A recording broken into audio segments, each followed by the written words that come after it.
నమస్తే. ఇప్పుడు మీరు చూడబోతున్న వీడియో ఖచ్చితంగా మీకు ఉపయోగపడుతుంది, నచ్చుతుంది కూడా. మరి మీకు నచ్చిన విషయం నాకు తెలియాలి అంటే ఈ వీడియోని మీరు లైక్ చేయాలి, షేర్ చేయాలి, అలాగే మన ఛానల్‌ని సబ్స్క్రైబ్ చేయాలి. మీ సపోర్ట్‌ని నాకు అందిస్తారు కదూ! ఓకే.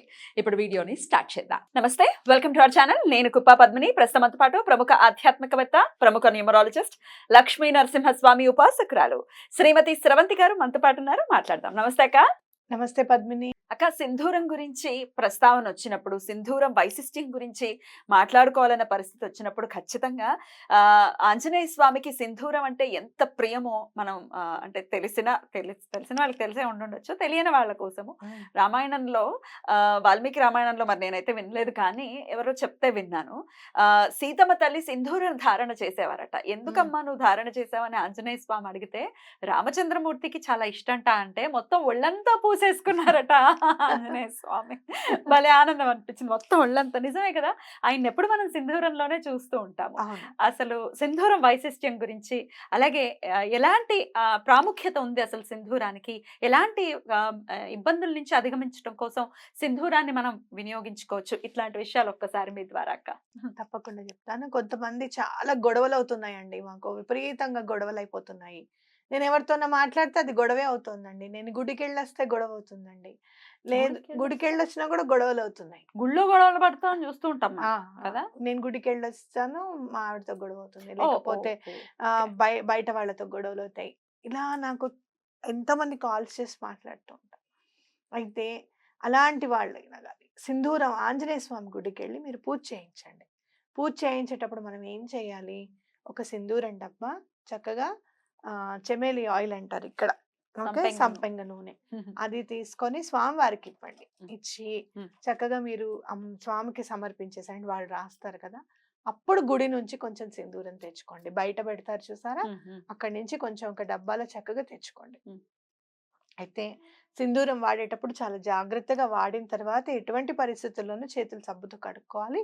పొరపాటున కళ్ళకి తగులితే గనక ఇబ్బంది అవుతుంది అనమాట. మనకి చాలా అంటే చాలా ఇబ్బంది అవుతుంది. కళ్ళకి అసలు మంచిది కాదు. కాబట్టి తప్పకుండా చేతులు కడుక్కోండి. జాగ్రత్త చెప్పడం మనం 100% చెప్పాలని. అయితే సింధూరం అప్పుడు తెచ్చుకున్న తర్వాత రోజు ధారణ చేయండి. మీరు చక్కగా పెట్టుకొని వెళ్ళండి. ఎవ్వరు గొడవ అనేది మీ జోలికి రాకుండా ఉంటుందన్నమాట. అలాగే పిల్లలు భయపడుతున్నారు, మా ఇంట్లో నెగటివ్ ఎనర్జీస్ ఉన్నాయి, గ్రహ దోషాలు ఉన్నాయి చాలా అన్నవాళ్ళు కూడా తప్పకుండా సింధూరం ధరిస్తే చాలా మంచిది. అయితే ఇంకా మీరు ఇంకొంచెం సింధూరం పౌడర్ ఇంట్లో కూడా పెట్టుకొని స్వామికి చక్కగా రోజు సింధూరం బొట్టు, ఇంట్లో మనకి ఫోటో ఉంటుంది కదా, సింధూరంతో కనుక బొట్లు పెడితే చాలా మంచిది. ఎలాంటి పనులైనా కూడా అయిపోతాయి. అలాగే దుష్టగ్రహ బాధ పీడలు కూడా ఉండవు. కొన్ని బయట దిష్టి తీసి పడేస్తూ ఉంటారు. అవి ఎవరైనా దాటినా చేసినా వీళ్ళకి నెగటివ్ ఎనర్జీ పాస్ అవ్వడం, ఇలాంటివన్నీ చూస్తూనే ఉంటాం మనం. ఏమైందో ఏమో తెలియదండి అని. అమావాస్య నాడు మనం బయటకు వెళ్ళొద్దు అనుకుంటాం, తలంటి పోసుకోకూడదు అనుకుంటాం. ప్రత్యేకంగా తలంటి పోసుకొని బయటికి వెళ్తూ ఉంటారు కొంతమంది, ఫంక్షన్స్ అని, బర్త్డే పార్టీస్ అని. ఇప్పుడు బర్త్డే పార్టీస్ అయితే మంచి రోజు చూసుకోగల, సాటర్డేనో సండేనో అయితే చాలు, అది అమావాస్య ఇంకేం అవసరం లే. కాబట్టి వాళ్ళు పిలిచినప్పుడు మనం వెళ్ళాలి. వెళ్ళినప్పుడు ఈ జాగ్రత్తలు చూసుకోవాలి మనం. ఇలాంటివన్నీ చక్కగా ఆంజనేయ స్వామి సింధూరం ధారణ చేస్తే, అలా వెళ్ళినప్పుడు మీకు తగిన నెగటివ్ ఎనర్జీస్ అన్ని కూడా పోవడానికి అవకాశం ఉంటుంది అన్నమాట. ఆన్ దిస్ నోట్ అక్క, సారీ టు ఇంటరప్ట్, కానీ బర్త్డేస్ కి తిథి చూసుకుంటారంటే ఇది వరకు తిథులు చూసే చేసుకునేవారు, కానీ ఇప్పుడంతా డేట్సే కదా. డేట్స్ ఒకటిను, ఇంకా చెప్పాలి అని అంటే ఆ పర్టికులర్ డేట్ కి ఇంకా పిల్లవాడికి జుట్టు సరిగ్గా పెరగపోతుంది అంటే తిరుపతికి వెళ్ళి జుట్టు ఇస్తారనుకో, వాడికి జుట్టు రాకపోతే ఒక 2 నెలలు ఆగి చేద్దాం, కొంచెం బర్త్డే ఫొటోస్ లో జుట్టు ఉండద్దా పిల్లవాడికి అని ఆగి ఒక సండే పెట్టుకుంటారు. పెట్టుకోవడంలో తప్పులేదు. మీరు చక్కగా అంత ప్లాన్డ్‌గా ఉన్నారంటే ఇంకేం కావాలి పిల్లల గురించి. కరెక్టే. కానీ అది ఆదివారం అమావాస్య అయిందా? కాస్త ఏమన్నా అష్టమి తిథులు ఏమన్నా ఉన్నాయా? మంచి తిథి ఉందా లేదా అని చూసుకోవాల్సిన బాధ్యత మనకుంది. అంటే మిగతా వాళ్ళందరూ రావాలి మీ ఇంటికొకటి. వాళ్ళు వచ్చినా ఎటువంటి ఇబ్బంది పడకుండా వాళ్ళ ఇంటికెళ్ళాలి తర్వాత. మొన్నటి వరకు బానే ఉన్నాడండి. వాళ్ళ ఇంట్లో బర్త్‌డే ఫంక్షన్ పార్టీ అయింది అంతే. ఇట్లా అయింది మాకు. ఎందుకొచ్చిన మాటలు ఈ బాధలన్నీ అవసరం లేదు గదా! మీకు కూడా పిల్లవాడినో మీరు ఆ నైట్ ఇంటికి తీసుకొని వెళ్ళాలి కదా, మీకైనా ఇబ్బందే కదా. ఇంటిల్లిపాది తలంటు పోసుకుంటారా? అవునా? అందరూ బయటికి రావాల్సిందేనా? అందులో సాయంత్రం పూట ఇంకేంటి? కాబట్టి మనం జాగ్రత్తగా ఆ రోజు తిథి బావుందా లేదా అని చూసుకోవడం చాలా ఇంపార్టెంట్. అంత కేర్‌గా పిల్లల్ని చూసుకుంటున్నప్పుడు ఇది కూడా చూసుకోవాలి. డెఫినెట్లీ. డెఫినెట్లీ. కాబట్టి ఇలా గ్రహ దోషాలున్నప్పుడు గానీ, గృహ దోషాలేమైనా వాస్తురీత్యా ప్రాబ్లమ్స్ ఉన్నాయి. లేదు ఇంట్లో నెగెటివ్ ఎనర్జీస్ ఉన్నాయి. మాకు ఖచ్చితంగా కనపడుతున్నాయని జెప్తారు కొంతమంది. ఆంజనేయ స్వామి గుడి నుంచి మీరు సింధూరం తెచ్చుకుంటే, ఎలాంటి నెగెటివ్ ఎనర్జీ గూడా మీ దగ్గరికి రాదు అని ఖచ్చితంగా చెప్పుకోవచ్చు. రైట్. అలాగే స్వామికి ఏదైనా సమర్పించాలి అనుకుంటే గనక, సింధూరం ఫస్ట్ మనం స్వామికి ఎక్కడ పెట్టాలి అనంటే, కిరీటం. కిరీటం దగ్గర కొంచెం సింధూరం అనేది పెట్టాలన్నమాట. సింధూరంలో కొంచెం ఇంత ఒక బొట్టు నూనేస్తే చాలు. మొత్తం వేయాల్సిన అవసరం లేదు. చక్కగా పేస్ట్ లాగా అయిపోతుంది చక్కగా. చూసుకొని కొంచెం ఇట్లా నూనె ఇట్లా తడుపుకొని ఇట్లా రుద్దితే చాలన్నమాట. స్వామికి అట్లా పెట్టి, మీరు గుడి నుంచి వచ్చిన సింధూరాన్ని మాత్రం ధరించండి. అది. రైట్ ఇంకా అక్క. మీకు ఆర్థిక ఇబ్బందులు ఏమన్నా ఉన్నాయి అంటే గూడా, చక్కగా ఆ సింధూరం కొంచెం తీసుకొని వస్తారు కదా! ఒక పేపర్ డబ్బాలో ఏదైనా సింధూరం స్వామి దగ్గర నుంచి గుడి నుంచి తెచ్చుకున్న సింధూరం కొంచెం తీసుకొని బీరువాలో పెట్టుకుంటే కూడా ఆర్థిక ఇబ్బందులు కూడా తొలగిపోతాయన్నమాట. నెమ్మదిగా ఖర్చులన్నీ కూడా తగ్గిపోతూ ఉంటాయి. మొన్నొకళ్ళొచ్చారు, "మా ఇంట్లో ఖర్చులు ఎట్లుంటాయి తెలుసా అండి" అంటే, "చెప్పండి" అనంటే ఎప్పుడో నానుడనమాట. నేనెక్కడ దగ్గర నుంచో విని నేర్చుకున్నదే. "ఇలా అవుతుందా" అంటే, "భలే చెప్పారు మేడం" అని. అంటే పోషమ్మ పోగేస్తే మైసమ్మ మాయం చేస్తుంటా. అట్లా ఖర్చులు ఎట్లా వెళ్ళిపోతున్నాయో తెలీదు. అలా గూడా ఖర్చులవుతుంటాయనమాట. దేనికి ఖర్చవుతుందో తెలీదు. ఇంట్లో ఉన్న డబ్బంతా ఖర్చయిపోయిన తర్వాత, అయ్యో! మనం అనవసరంగా పెట్టేసామే ఏంటి? మోసపోవడం ఒకటి, ఆన్‌లైన్‌లలో మోసపోవడాలొకటి. ఇవన్నీ గూడా ఏమీ ఉండవు సింధూరం గనుక ఇంట్లో ఉంటే. అందుకే ఎప్పుడు గూడా మనం మా చిన్నప్పుడు గూడా ఆంజనేయ స్వామి గుడికెళ్ళి సింధూరం పెట్టుకున్నామంటే ఆర్ వెరీ గ్రేట్ వారియర్స్ అన్నమాట. ఓహో! We used to feel like that. Okay. వాళ్ళ ఆంజనేయ స్వామి గుడికెళ్ళాం సింధూరం పెట్టుకున్నాం అని చెప్పి. వివాహం గూడా త్వరితగతిన అవుతుంది సింధూరం ధరిస్తే. రైట్. ఎవరికైనా వివాహం ఆలస్యం అవుతుంది ఇంట్లో అంటే, వివాహం గూడా త్వరితగతిన అవుతుందన్నమాట. అద్భుతం అక్క. హ్మ్. అయితే మొన్న వాలం పూజ గురించి కూడా చెప్పారు స్వామికి సంబంధించి. దాంట్లో కొన్ని డౌట్స్‌ని ఎక్స్‌ప్రెస్ చేశారక్క. ఒక్కసారి చెప్పేస్తారా ఇందులో? చెప్తాను. హ్మ్. ప్రధానంగా వచ్చే డౌట్‌లు గూడా నేను చెప్తాను. ఎందుకక్క? ఏమనుకోకండి. ఎందుకంటే, మనం బాధలో ఉన్నప్పుడు భగవంతుని మీద శ్రద్ధ కంటే గూడా మనకి డౌట్స్ మీద ఎక్కువ శ్రద్ధుంటుంది. అలా డౌట్‌తో ఎప్పుడు చెయ్యొద్దు. అయ్యయ్యో! నువ్విలా చేయాల్సింది ఇలా చేశావా అని భగవంతుడు ఎప్పుడు కోపం తెచ్చుకోడు. ఇది తెలిసి చేయడం వల్లనో, లేకపోతే అహా! నాకే తెలుసు అహంకారం ఉంటేనేమో అని అంటాడేమో గానీ, తెలియకుండా చేస్తే మాత్రం భగవంతుడు ఏమనడు. మీరు ఈ డౌట్స్ వల్ల ఏమవుతుందంటే పూజ ఆగిపోతుంది ముందు మెయిన్. ఒకటికి 2 సార్లు వీడియో తప్పకుండా వినండి. వింటే మీకు డౌట్స్ రావు. టైమ్ అయిపోతోందని చెప్తే, "నువ్వు నేర్పించావు చూడు 1.5లోనో, 2లోనో స్పీడ్‌గా చేసుకో." "నీకు అర్థమవుతుందా?" అంటారీయన. నాకు అర్థమవుతోంది. నన్ను అమ్మ నీకసలు ఏమైనా మిమ్మల్ని కూడా అంటారా? బావగారు అడిగారు మొన్న. "నువ్వు నేర్పించిందే 2xలో వింటున్నాను. నీకేమైనా అర్థమవుతోందా శ్రవంతి" అన్నారు. "ఆ! నాకు" సరే అయితే వినన్నా. నన్ను కూడా అంటారు, అమ్మ నీకేమైనా అర్థమవుతుందా? రైట్. అట్లా. అలా వినండి చక్కగా. ఎందుకంటే మీకొచ్చే ఆల్మోస్ట్ నువ్వు అడిగేస్తావు డౌట్‌లేంటి అని చెప్పి. సరే ఇప్పుడొచ్చే డౌట్‌లేంటో నేను చెప్తాను మీకు. 43 రోజులు చేస్తాం గదమ్మా! మరి వాలానికి పెట్టిన బొట్లన్నీ గూడా తుడపాలా మధ్యలో? లేదు. తుడపకూడదు. ఆ విషయం చెప్పారు మీరు. వారానికొకసారి ఇటు స్వామివారి నుదురు మీద ఉంటాయి గదా బొట్లు. అవైతే అమావాస్య వచ్చినప్పుడైనా అవైతే తుడపాలి. ఇవి తుడపక్కర్లేదు. ఇవేంటంటే మనం దీక్ష తీసుకొని మనం చేస్తున్నాం కాబట్టి అవి తుడపద్దు.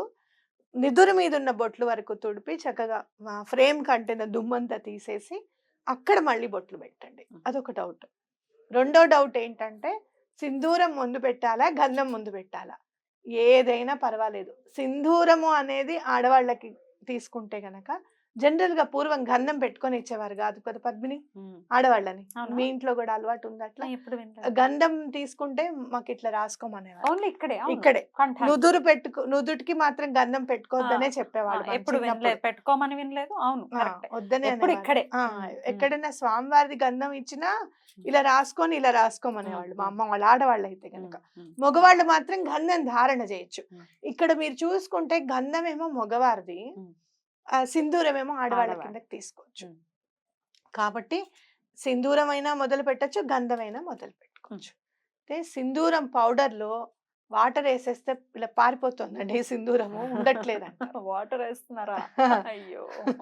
ఒకవేళ నిజంగా మీరు వాటర్ ఏసినా గూడా ఇలా తడుపుకోవాలి సింధూరాన్ని అంతే. ఎందుకంటే చాలా మెత్తని పౌడర్ ఉంటుంది. హ్మ్. కొంచెం నీరుని గూడా తొందరగా యాక్సెప్ట్ చేయదు. హ్మ్. అందుకని నేనేం జెప్తానంటే ఆయిల్. 2 ప్రమిదలు దీపాల కోసం కాదు.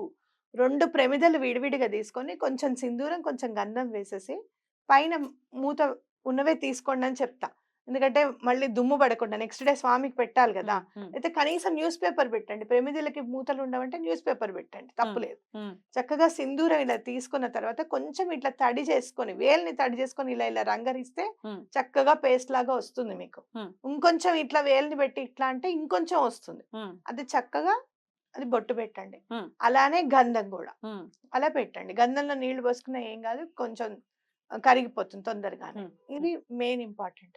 ప్రమిదలు దీపాల కోసం చెప్పలా. హ్మ్. మీకు సింధూరం వేసుకోవడానికి, గంధం వేసుకోవడానికి వీలుగా ఉండాలి. హ్మ్. వేస్ట్ అవ్వకూడదు. మీరు అంతకు ముందు వాడిన సింధూరం వేస్ట్ అవ్వకూడదు అని చెప్పి ప్రమిదల్లో వేసుకోమని చెప్పానన్నమాట. రైట్. మేడం సింధూరం అంటే ఆంజనేయ స్వామి సింధూరమా? లేక మామూలు కుంకుమ? చెప్పండి. ఈ డౌట్ రావడానికి రీజన్ ఏంటంటే మనం సింధూరం అని ఇలా ఇది పెట్టుకుంటాం ఓహ్! కదా! హ్మ్. అదనమాట. హ్మ్. ఆంజనేయ స్వామి సింధూరమే తీసుకోవాలి. హ్మ్. హ్మ్. పీరియడ్ టైమ్స్‌లో ఎలా మేడం? ఇప్పుడు మీరొక 10 రోజులు చేసిన తర్వాత మీకు అడ్డొచ్చింది. ఆ హ్మ్. 4 రోజులు వదిలేసి ఐదో రోజు నుంచి చేసుకోవచ్చు. హ్మ్. లేదు మీకు ఇంట్లో గనక ఏడో రోజు నుంచి చేసుకోవడం అలవాటు ఉంది అనంటే ఏడో రోజు నుంచి కూడా కంటిన్యూ చేసుకోవచ్చు. ఆ హ్మ్. ఫస్ట్ చేసినవన్నీ కౌంట్‌లోకొస్తాయి. హ్మ్. మరి ఇవాళ పూజ చేసి రేపు అడ్డొస్తే అది కౌంట్‌లోకి రాదు. ద్వితీయ విఘ్నం అవుతుంది. హ్మ్. పిల్లలు ఉద్యోగరీత్యా దూరంగా ఉండటం వలన పేరెంట్స్ ఈ రెమెడీ చేయొచ్చునా మేడం గారు? తప్పకుండా చేయండి. ఆహ్, పర్వాలేదు హ్మ్. చేయొచ్చు. హ్మ్. మిమ్మల్ని నన్ను కలిపే చెప్తుంటారు. థాంక్స్ రేవతి గారు, థాంక్స్ పద్మిని గారు. నన్ను కలిపేసుకున్నారు. దీపం కోసం చెప్పలేదండి. దీపం ప్రత్యేకించి ఏమైనా దీపాలు పెట్టాలా? ఆ! హ్మ్. దీపం అనంటే మీరు ఆల్రెడీ రెగ్యులర్‌గా పెట్టుకునే దీపమే పెట్టుకోండి. హ్మ్. లేదు ఆ 43 రోజులు మీకు ఏ ప్రాబ్లమ్ లేదంటే ఆవు నెయ్యితో దీపం వెలిగించొచ్చు. హ్మ్. ఆహ్, లేదు అంటే నువ్వుల నూనెతో గూడా వెలిగించొచ్చు. రైట్. తప్పేం లేదు. మీకు వందనాలండి. చాలా బాధపడుతున్నాం. మా పాపకి పెళ్లి కుదరటం లేదని, ఏం చేయాలని తెలియటం లేదు అని ఓపెన్ చేయగానే ఈ వీడియో వచ్చింది. మధ్యలో పీరియడ్ వస్తే మళ్ళీ ఫస్ట్ నుంచి స్టార్ట్ చేయాలా? అలా లేదు. అలా. పీరియడ్ ఒస్తే ఫస్ట్ నుంచి ఏమొద్దు. అలా అనుకుంటే అసలు ఎప్పటికి కంప్లీట్ అవ్వదు పూజ. అది కదా! 43 డేస్. కదా! ఎప్పటికి కంప్లీట్ అవుతుంది? ఆ! హ్మ్. అలా కాదు ఫస్ట్ నుంచి అనంటే కాదు. హ్మ్. టాబ్లెట్స్ వాడేస్తారో ఏంటో మరి. నాకు ఈ ఆలోచనే రాలేదక్క. అమ్మో! తప్పు. కాబట్టి హ్మ్. అలాంటిదేం లేదు. హ్మ్. అది న్యాచురల్ అండి. దాన్ని మనం ఏం చేయలేము. మరి రెండో రోజు విఘ్నం రాకుండా చూసుకోండి చాలు. హ్మ్. హ్మ్. చాలా మరి అద్భుతమైన వ్యక్తులు గూడా ఉంటారు గదా! నో హ్మ్. యూజ్ హ్మ్. అని పెట్టారు. నో యూజా? హ్మ్. మరి మంచిది. హ్మ్. యూజ్ అయితేనే గదా! ప్రాబ్లమ్. యూజ్ గాకపోతే అసలు మీరు ప్రాబ్లమే లేదు. తప్పకుండా ఒకటి గుర్తుపెట్టుకోండి. హ్మ్. చాలా చేశాము, ఏం హ్మ్. అవ్వలేదు అనంటే, హ్మ్. ఏం అవ్వలేదు అనంటే ఇంకొంచెం కుంగిపోలేదు గదా! హ్మ్. దానికైతే పని చేసినట్టే గదా లెక్క. హ్మ్. కరెక్ట్. నువ్వు 10 మెట్లోనే ఉన్నావు. 11 మెట్టు ఎక్కలేదు. కానీ 9కి కూడా రాలేదు. హ్మ్. అక్కడే ఉన్నాం. అక్కడే ఉన్నావు. హ్మ్. సో, భగవంతుడు నిన్ను లిఫ్ట్ చేయడానికని చెప్పి ఆపాడు అని అనుకోవాలి. ఏదో ఏదో ఏది బలీయమైన చేసినా కారణం ఉంది. హ్మ్. ఏది చేసినా హ్మ్. క్రెడిట్ దాంట్లో మాత్రం ఉంటుంది. హ్మ్. ఏవండీ ఇవాళ మేము రూపాయి ఏసామనండి అకౌంట్‌లో అంటే, వాళ్ళు నువ్వు రూపాయి వేస్తే రూపాయి పెరుగుతుంది అంతే. హ్మ్. రూపాయే వేసామన్న దానికిను, ఒక రూపాయన్నా వేసామన్న దానికి చాలా తేడా ఉంది. అది గమనించాలి. అబ్బబ్బే! మనం చేసిన వెంటనే పనులైపోవాలి. లేకపోతే హ్మ్. మీరు ఒక ఆవిడ ఫస్ట్ కామెంట్ అనుకుంటా నేను చదివాను. హ్మ్. మీరు చెప్పినవేవి జరగలేదు. హ్మ్. అన్నీ చేశాను. జరగలేదు. మా అబ్బాయి పెళ్లి కోసం అన్నీ చేశాను. ఎందుకిలా అందరికీ ఆహ్, ఇలా చెప్పి ఆశ కలిగిస్తున్నారు. ఐయామ్ ఆశ సారీ. బట్ ఆశ కలిగించడం అంటే నేను చాలా మంచే చేస్తున్నాను. ఎందుకంటే బతుకు మీద ఆశ ఉండాలి. రేపు పొద్దున్న ఏదైనా జరుగుతుందని. హ్మ్. హ్మ్. అవునా కదా! యాహ్! ఆశకి, అత్యాశకి చాలా డిఫరెన్స్ ఉంది. యాహ్! ఆశ అంటే హోప్. జరగట్లేదు. హ్మ్. It's an hope. అండ్ జరగట్లేదు అనేసరికి వాళ్ళకెంత ఉక్రోషం. ట్యూస్‌డే స్టార్ట్ చేసి 43 డేస్ చెయ్యాలి. హ్మ్. చెయ్యాలా? వీక్లీ వన్సా? రోజు వినలేదన్నమాట వీడియో మొత్తం మీరంతా. వినలేదు. మొత్తం సగమే. వినండి. వీడియో అంతా చక్కగా వినండి. హ్మ్. కంటిన్యూ‌గా చేయాల్సిన పూజ 43 డేస్ ఇది. రైట్. రైట్. హ్మ్. అలా డౌట్స్ అన్నీ కూడా అడిగేసామక్క. అద్భుతం. సో, అటు వాళ్ళ పూజకి సంబంధించి, అలాగే సింధూరానికి సంబంధించి కూడా చాలా బ్యూటిఫుల్‌గా మాకు ఎక్స్‌ప్లెయిన్ చేశారు. Thank you so very much అక్క. నమస్తే. నమస్తే.